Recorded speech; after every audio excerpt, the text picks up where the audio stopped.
Ok, alors aujourd'hui on se retrouve avec une nouvelle vidéo sur la vie en colocation mais à l'étranger, donc avec d'autres nationalités. J'ai eu la chance de cohabiter avec deux Allemandes pendant 5 mois quand j'étais en Finlande l'année dernière et ça m'a beaucoup appris. J'ai déjà fait une vidéo sur la vie en colocation, si jamais ça peut vous intéresser je la mettrai en barre d'infos où j'expliquais un peu mes différentes expériences. Maintenant je crois que j'en suis à ma 4e ou 5e colocation avec celle-ci puisque je suis actuellement encore en colocation. Chaque colocation réserve son lot de surprises puisque selon avec qui vous vivez, le quotidien n'est pas du tout le même. C'est vrai que ça peut se passer plus ou moins bien. La colocation à l'étranger, ça m'a appris encore autre chose parce que c'est vrai que vivre avec des personnes qui ont une autre culture, c'est encore un autre level. J'ai vécu avec deux Allemandes mais on vivait dans un quartier étranger et donc j'ai vu aussi l'expérience d'autres Français puisqu'on était 3, vivre avec d'autres étrangers et d'autres nationalités. L'autre Française, donc Flore que vous connaissez, vivait avec deux Allemandes et Geoffroy, le Français qui était avec nous, vivait avec un Roumain et un Allemand. Et là aussi ça a réservé son lot de surprises. Dans la culture allemande, on n'avait pas la même gestion du temps, des horaires. Ce que j'ai vu directement, c'est que mes colocs allemandes mangeaient super tôt, c'est-à-dire qu'à 17h30, 18h, elles mangeaient le repas du soir, alors que moi en général je le mange plus déjà vers 20h, 20h30 et elles ne m'ont pas forcé ni contrainte à manger plus tôt mon repas. Mais comme on s'entendait bien, je me suis adaptée et elles étaient deux, donc aussi elles étaient en surnombre comparé à moi. Je peux d'ores et déjà vous dire que moi ma coloc s'est très bien passée,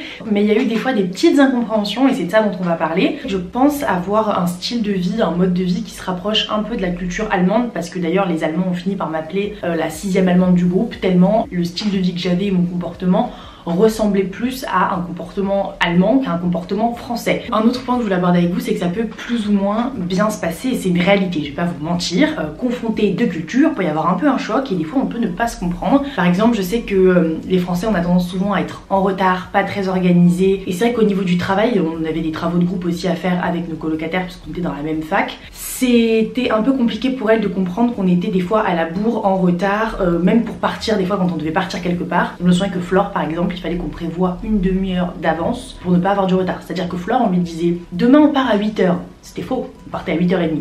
Mais pour être sûr de partir à 8h30, on lui disait à 8h faut que tu sois prête. Croyez-moi, des fois, à 8h45, on était toujours pas parti. Du coup, j'ai aussi beaucoup appris sur ma propre culture parce que je me rendais pas compte qu'on avait tendance à être justement très en retard, que ce soit sur les travaux de groupe ou même dans la vie en général, quand on part quelque part pour l'organisation, on n'était pas les meilleurs. C'est-à-dire que quand on partait faire des randos, nous, on était un peu à l'ouest avec Flore, on achetait un pique-nique le matin même, on voyait les choses un peu au dernier moment, alors que les Allemandes, elles, avaient déjà prévu un pique-nique depuis une semaine et croyez-moi qu'il y avait un survival kit dans leur sac à dos. Si jamais on se retrouvait perdu en forêt, on était sûr de survivre pendant une semaine parce qu'elles étaient prêtes les meufs. Après il y avait aussi le fait que par exemple on était beaucoup plus bruyante avec Flore. Je sais que ça c'est aussi un cliché qu'il y a sur les Français et les Espagnols, c'est qu'on est quand même vachement bruyant. Alors ça s'applique pas à tout le monde évidemment une fois de plus, mais Flore et moi c'est vrai que nous deux ensemble c'était vraiment la basse-cour alors que les Allemandes étaient beaucoup plus discrète, voilà.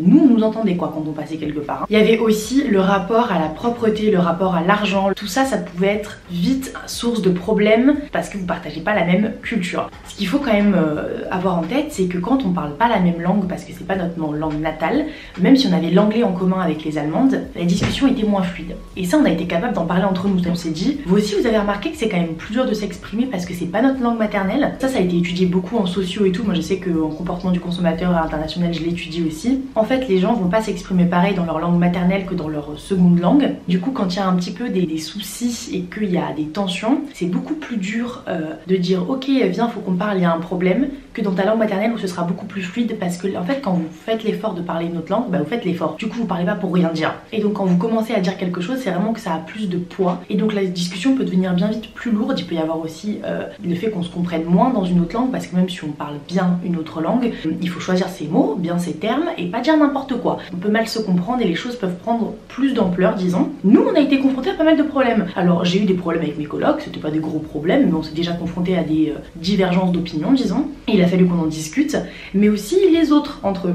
Voilà, il y a eu pas mal de soucis au niveau des étudiants internationaux, on se comprenait pas tous et on a été confrontés à des petits soucis.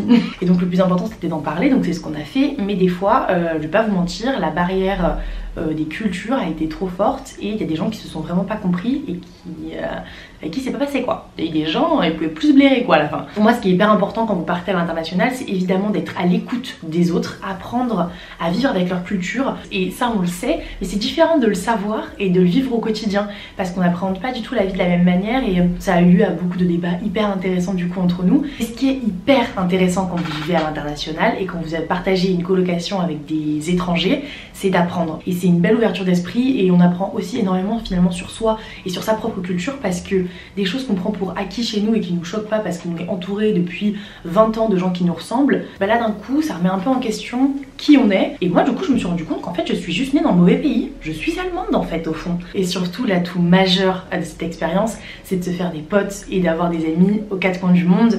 Je sais que quand j'étais au Canada j'avais rencontré des gens qui venaient déjà d'un peu partout, mais c'était essentiellement des Français.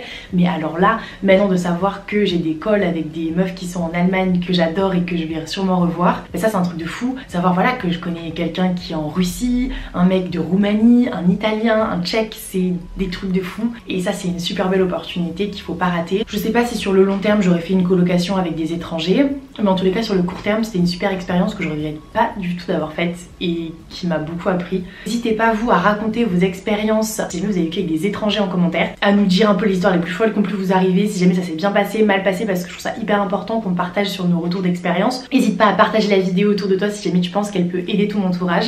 Et nous on se retrouve bientôt pour une nouvelle vidéo. Bye!